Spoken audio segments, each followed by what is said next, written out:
I sometimes work with people that the minute they start a business, they want to outsource a bunch of the stuff, especially the marketing. Well, first of all, yes. And there's a couple reasons. First of all, most people start a business to buy a Lamborghini or a beach house.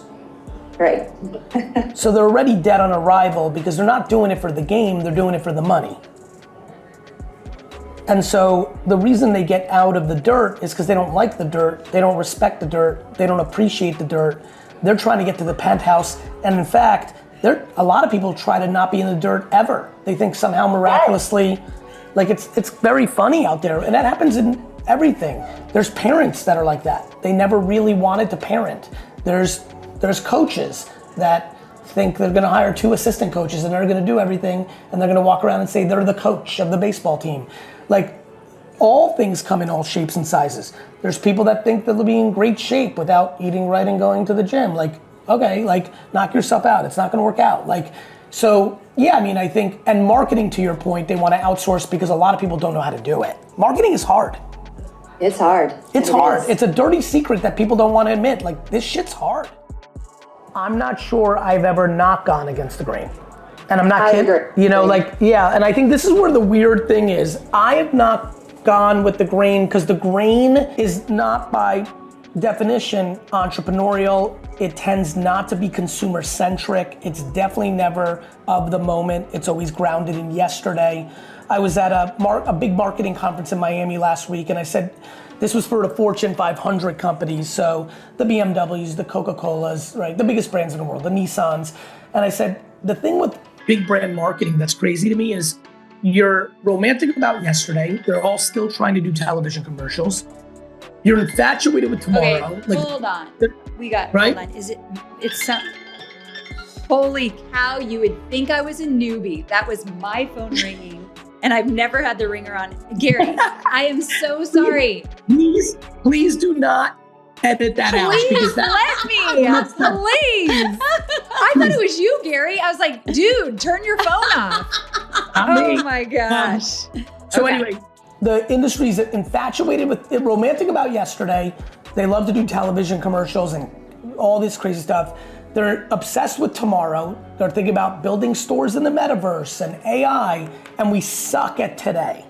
This is what I was saying to the industry, and I would say that everything, I mean, when my father told his liquor store contemporaries, other guys he grew up with in the liquor store game in New Jersey, that I was building a website for him, multiple guys that he grew up with asked him not to do it because I was gonna put him out of business. When I started Wine Library TV in 2006, my father and my best friend Brandon and my cousin Bobby thought I'd lost my mind, and I'm not kidding. Like, genuinely. They thought it was weird. They weren't sure what I was doing.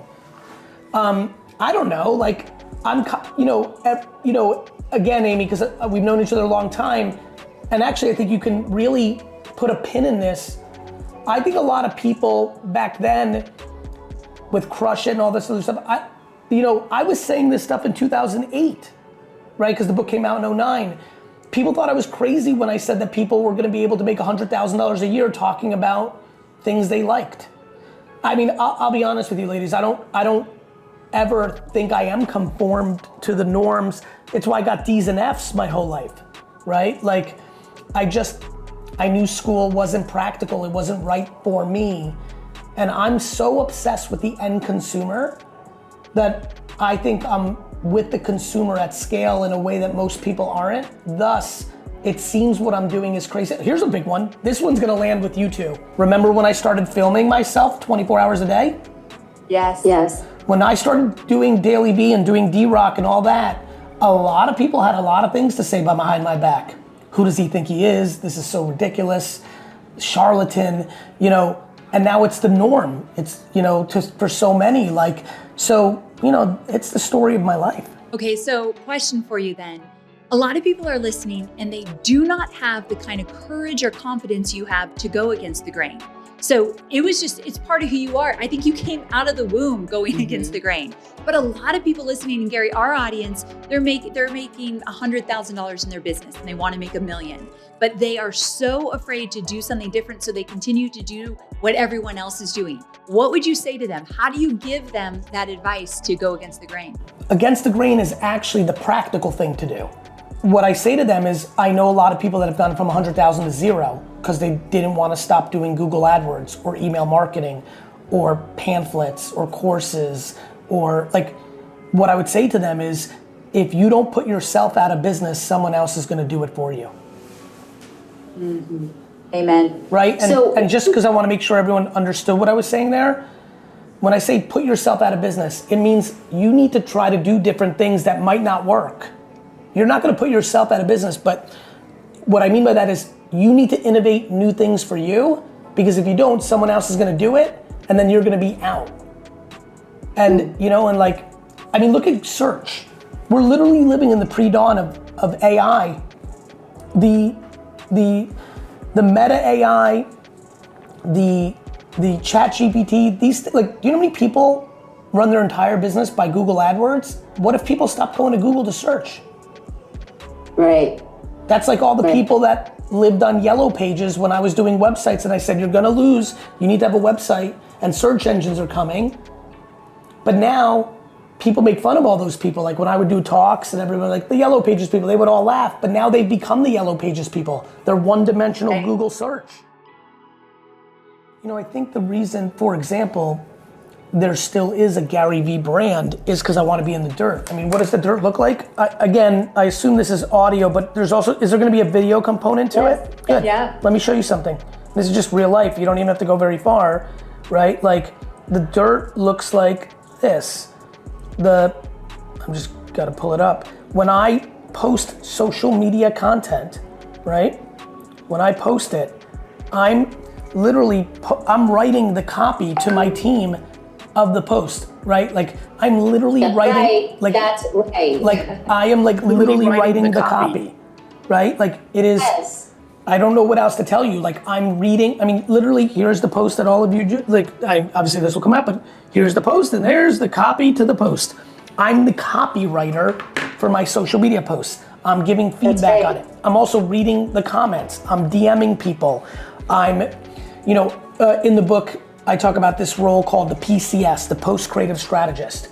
This is the person that reads all the comments after you post something for a brand.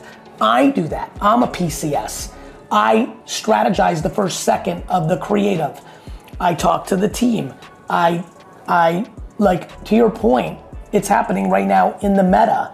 I'm at a point in my career, thank God, where this book will sell very well if I did no podcasts and no content. It will. But I want to do it for two reasons. Very frankly, I'm so flattered that I know this is like a nice thing for you two. Like, I don't know how to not continue to do that. I want to give back to the game that built me.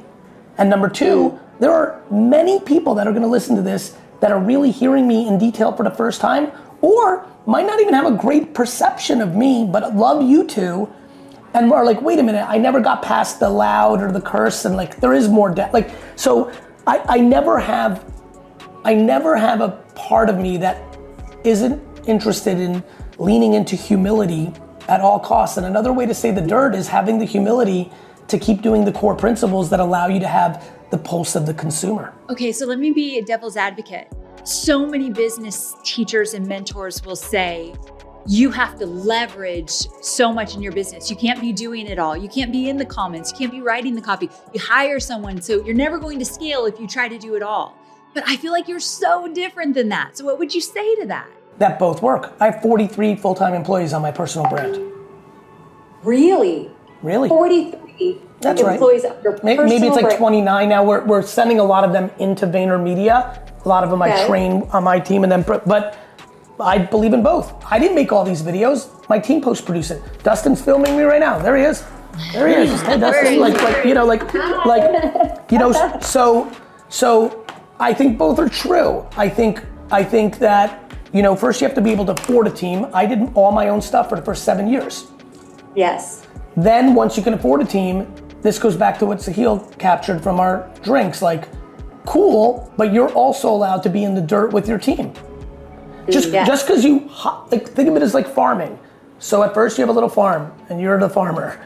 And then like things get going and your corn is selling and then you have enough money to hire someone and they're in the field with you, but you should be in the field with them.